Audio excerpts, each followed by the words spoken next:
اللہ کے نام سے شروع جو بڑا مہربان نہایت رحم والا ہے۔ جنگ خیبر کے موقع پر مسلمانوں نے خیبر سے تھوڑا ہٹ کر اپنا پڑاؤ ڈال رکھا تھا۔ وہاں قریب ہی ایک چرواہا یہودی سردار کی بکریاں چرایا کرتا تھا۔ جب اس نے دیکھا کہ مسلمانوں کا لشکر یہاں موجود ہے تو اس کے دل میں مسلمانوں سے ملنے کی تمنا پیدا ہوئی۔ وہ دیکھنا چاہتا تھا کہ مسلمان کیسے ہوتے ہیں اور کیا کرتے ہیں، کیا کھاتے پیتے ہیں اور عبادت کیسے کرتے ہیں۔ چنانچہ وہ چرواہا بکریاں چراتا ہوا مسلمانوں کے لشکر کے پاس آ گیا اور صحابہ کرام رضی اللہ تعالی عنہ سے دریافت کیا کہ تمہارا سردار کون ہے؟ صحابہ نے اس چرواہے کو بتایا کہ ہمارے سردار حضرت محمد مصطفیٰ صلی اللہ علیہ وآلہ وسلم ہیں، اور اشارہ کر کے اس چرواہے کو بتایا کہ ان کا خیمہ وہاں موجود ہے۔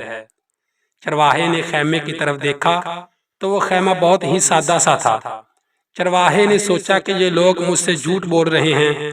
اس کے ذہن میں ایک سوال چل رہا تھا کہ اتنے بڑے سردار اس معمولی سے خیمے میں کس طرح رہ رہے ہوں گے۔ اس کے خیال میں تھا کہ اتنے بڑے سردار بڑی شان و شوکت سے رہ رہے ہوں گے۔ جب وہ خیمے میں گیا اس نے دیکھا کہ خیمہ کھجور کے پتوں سے تیار کیا ہوا تھا۔ آخر وہ چرواہا نبی پاک صلی اللہ علیہ وآلہ وسلم سے ملنے کے لیے خیمے میں داخل ہو گیا۔ اس نے نبی اکرم صلی اللہ علیہ وآلہ وسلم سے دریافت کیا، اے مسلمانوں کے سردار، آپ کس دین کی تبلیغ کر رہے ہیں؟ نبی پاک صلی اللہ علیہ وآلہ وسلم نے چرواہے کو دین اسلام کی دعوت دی۔ چرواہے نے آقا دو جہاں صلی اللہ علیہ وآلہ وسلم سے عرض کی، یا رسول اللہ صلی اللہ علیہ وآلہ وسلم، اگر میں دین اسلام قبول کر کے مسلمان ہو جاتا ہوں تو میرا رتبہ اور مقام کیا ہوگا؟ سرکار دو عالم صلی اللہ علیہ وآلہ وسلم نے فرمایا کہ تم ہمارے بھائی بن جاؤ گے، ہم آپ کو اپنے گلے لگا لیں گے۔ آپ صلی اللہ علیہ وآلہ وسلم کی بات سن کر چرواہا بہت حیران ہوا اور عرض کرنے لگا، اے آقا صلی اللہ علیہ وآلہ وسلم، آپ مجھ سے مذاق کر رہے ہیں؟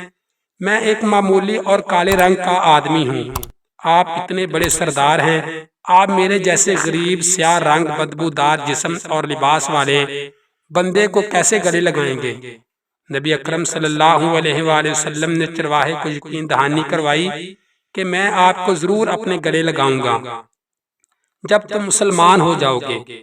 اللہ تعالیٰ آپ کے جسم سے پیدا ہونے والی بدبو کو بھی بہت ہی پیاری خوشبو میں تبدیل کر دے گا اور تمہارے کالے جسم کو سفید کرتے ہوئے اس میں نور پیدا کر دے گا۔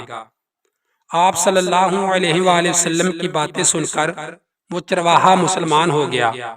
مسلمان ہونے کے بعد اس نے عرض کیا، یا رسول اللہ صلی اللہ علیہ وآلہ وسلم، اب مجھے کیا حکم ہے؟ آپ صلی اللہ علیہ وآلہ وسلم نے چرواہے کو فرمایا، تم اس وقت ایمان لائے ہو، نہ تو یہ وقت نماز کا وقت ہے کہ میں تم کو نماز ادا کرنے کا کہوں، اور نہ ہی رمضان المبارک کا مہینہ ہے کہ تم کو روزے رکھنے کا حکم دوں۔ تم غریب ہو، تم پر زکوٰۃ بھی فرض نہیں ہے۔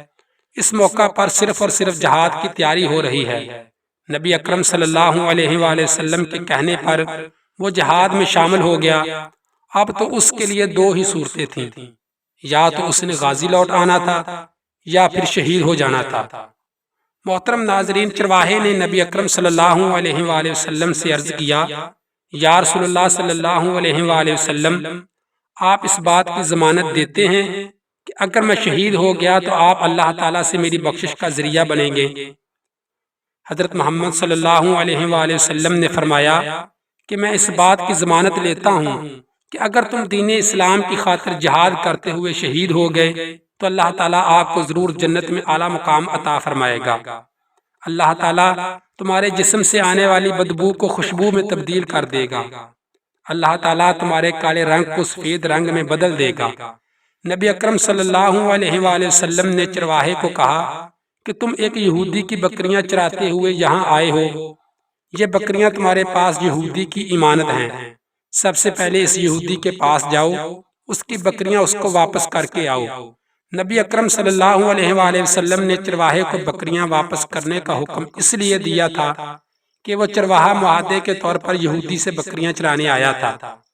آپ صلی اللہ علیہ وآلہ وسلم سے مل کر مسلمان ہو گیا تھا۔ آپ صلی اللہ علیہ وآلہ وسلم نے اس لیے اسے کہا تھا کہ سب سے پہلے اس یہودی کی بکریاں واپس کر کے آؤ، پھر آ کر جہاد میں شرکت کرنا۔ محترم ناظرین، وہ آپ صلی اللہ علیہ وآلہ وسلم کے حکم پر یہودی کو بکریاں واپس کر کے آیا اور جہاد میں شامل ہو کر جام شہادت نوش کر گیا۔ جب جنگ ختم ہونے کو پہنچی تو آپ صلی اللہ علیہ وآلہ وسلم نے صحابہ کرام رضی اللہ تعالیٰ عنہ کو ایک جگہ جمع ہوتے دیکھا تو آپ صلی اللہ علیہ وآلہ وسلم نے صحابہ سے دریافت کیا کہ کیا بات ہے، تم سب یہاں اکٹھے کیوں ہوئے ہو؟ صحابہ نے عرض کیا، یا رسول اللہ صلی اللہ علیہ وآلہ وسلم، جنگ میں ہماری طرف سے ایک ایسا شخص بھی شہید ہوا ہے جس کو ہم میں سے کوئی بھی نہیں جانتا۔ جب نبی اکرم صلی اللہ علیہ وآلہ وسلم نے اس چرواہے کی لاش کو دیکھا تو صحابہ کرام رضی اللہ تعالیٰ عنہ سے فرمانے لگے کہ اس شخص کو آپ میں سے کوئی بھی نہیں جانتا ہے، لیکن میں اس شخص کو جانتا ہوں، یہ وہ اللہ کا بندہ ہے جس نے اللہ تعالیٰ کی ذات کو ایک سجدہ تک نہیں کیا، لیکن اس چرواہے کی گواہی میں لیتا ہوں کہ اس بندے کو اللہ تعالیٰ جنت میں داخل کرے گا۔ اللہ تعالیٰ اس بندے کے حق میں جنت لکھ دی تھی، اس پر اللہ تعالیٰ نے دوزخ حرام کر دی تھی۔ میں دیکھ رہا ہوں کہ فرشتے اللہ تعالیٰ کے حکم سے اس بندے کو غسل دے رہے ہیں، اس کے جسم کی بدبو خوشبو میں اور جسم کی سیاہی سفیدی میں تبدیل ہو رہی ہے۔ اندازہ کیجئے اگر کچھ عرصہ پہلے اس چرواہے کو موت آ جاتی تو یہ سیدھا جہنم میں چلا جاتا، اور اب اس حالت میں موت آئی ہے کہ ایمان لا چکا ہے اور سرکار دو عالم صلی اللہ علیہ وآلہ وسلم کا غلام بن چکا ہے۔ تو اب حق تعالیٰ نے اتنا بڑا انقلاب پیدا فرما دیا، اس لیے فرمایا اعتبار خاتمے کا۔ اس لیے بڑے بڑے لوگ کانپتے رہے اور یہ دعا کرتے رہے کہ خدایا ایمان پر خاتمہ عطا فرمانا۔ کس بات پر انسان ناز کرے، فخر کرے، اترائے، کیا معلوم کہ کل کیا ہونے والا ہے۔ اس لیے تو کہتے ہیں کہ کبھی بھی کسی کو حقیر مت سمجھو۔